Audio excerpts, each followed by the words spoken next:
Assalamualaikum warahmatullahi wabarakatuh. Saya Dika Sari. Di sini akan menerangkan materi tentang sistem keamanan jaringan. Lanjut. Agendanya pengertian keamanan jaringan, tujuan keamanan jaringan, metode pengamanan jaringan, aspek-aspek keamanan jaringan. Pengertian keamanan jaringan. Keamanan jaringan adalah bentuk pencegahan atau deteksi pada hal yang bersifat gangguan dan akses tak seharusnya pada sistem jaringan komputer. Pencegahan membantu menghentikan pengguna tidak sah yang disebut penyusup untuk mengakses setiap bagian dari sistem jaringan komputer.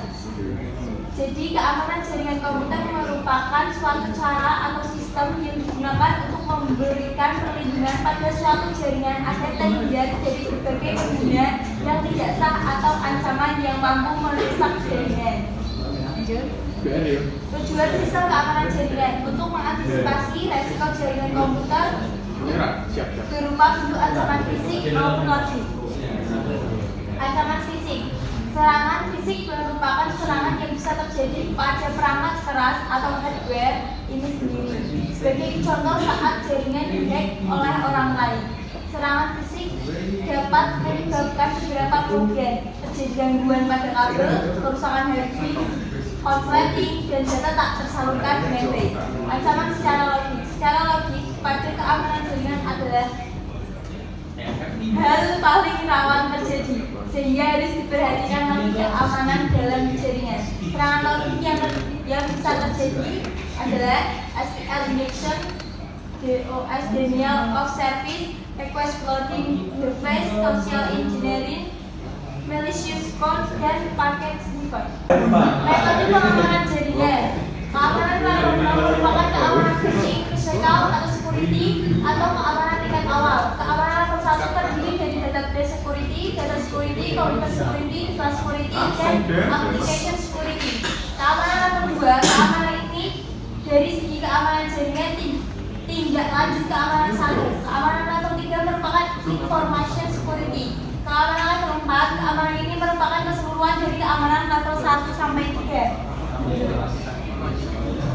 Aspek-aspek keamanan jaringan. Privasi. Pertama, privasi atau kerahasiaan. Menjaga informasi dari orang yang tidak berhak mengakses.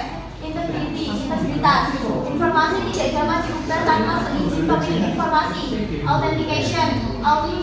Autentikasi merupakan metode untuk menyatakan bahwa informasi betul-betul asli. Availability atau ketersediaan. Berhubungan dengan ketersediaan informasi yang dibutuhkan. Access control. Cara mengatur akses pada informasi. Non-repudiation. Aspek ini menjaga agar seseorang dapat menyangkal setelah melakukan transaksi. Pengamanan sistem layanan jaringan. Pertama, mengatur akses atau akses kontrol. Kedua, menutup service atau port yang tidak digunakan. Ketiga, memasang proteksi. Keempat, mengamati password. Kelima, backup secara rutin atau penggunaan enkripsi. Baik, terima kasih. Sekian dari saya. Wassalamualaikum warahmatullahi wabarakatuh.